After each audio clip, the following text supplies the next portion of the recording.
दोस्तों, हम लोग अक्सर यह सोचकर बहुत बहुत दुखी रहते हैं कि हमारे जीवन में इतना दुख क्यों है, इतनी तकलीफ़ें क्यों हैं। क्या ईश्वर हमें इसीलिए इस धरती पर भेजे हैं? इतने दुख में, इतने दर्द में हम लोग रह रहे हैं। क्या ईश्वर ने यही सब देखने के लिए हमें इस पृथ्वी पर भेजा है? इससे अच्छा तो हम मृत्यु को प्राप्त हो जाएं। यही अक्सर हमारे मन में प्रश्न आ जाता है जब हम किसी बड़ी तकलीफ़ में होते हैं। लेकिन दोस्तों, यह सब हमारे ही तो कर्म हैं जो हमने अपने पिछले कई जन्मों में किए हैं और जिनका भुगतान हमें अभी तक नहीं हुआ है। इसी कारण हमें इतना दुख और तकलीफ़ मिल रहा है। ये दुख और तकलीफ़ें हमारे ही तो किए हुए कर्म हैं। प्रारब्ध क्या है? प्रारब्ध यही सब तो है।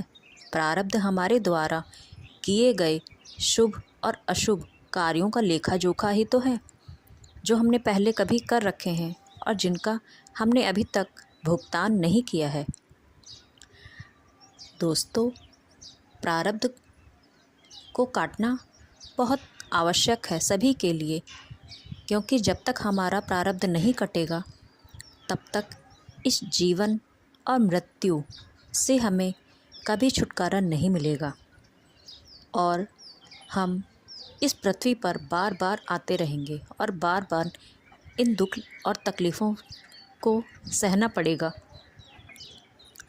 तो दोस्तों, इस प्रारब्ध को काटना भी बहुत आसान है, लेकिन लोग अक्सर इसे काटने का सोचते ही नहीं हैं और केवल रोना रोते रहते हैं कि भगवान ने हमें ऐसा कर दिया, भगवान ने हमें वैसा कर दिया। सब कोई केवल ईश्वर को ही दोष देते हैं, जबकि ईश्वर की इसमें कोई गलती नहीं है।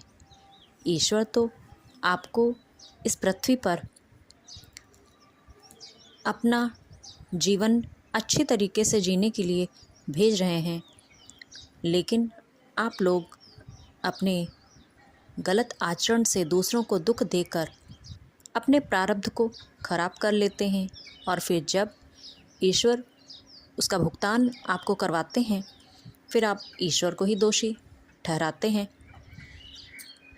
दोस्तों, अब अगर आपका प्रारब्ध खराब हो ही गया है, दुख तकलीफ़ आ ही गई हैं, तो उसे दूर करने का उपाय भी सोचना चाहिए कि इस दुख और तकलीफ़ को दूर कैसे करें।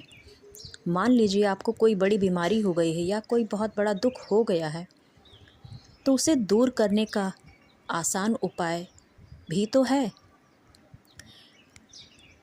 उसे दूर करने का आसान उपाय केवल और केवल ईश्वर भक्ति ही है।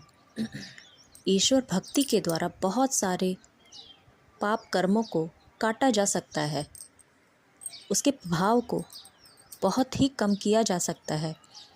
मान लीजिए आपके प्रारब्ध में आपको एक पत्थर की बॉल लगनी है, लेकिन ईश्वर भक्ति, नाम जप, इन सब के द्वारा आप उस पत्थर की बॉल को एक कागज़ की बॉल के द्वारा भी बदल सकते हैं।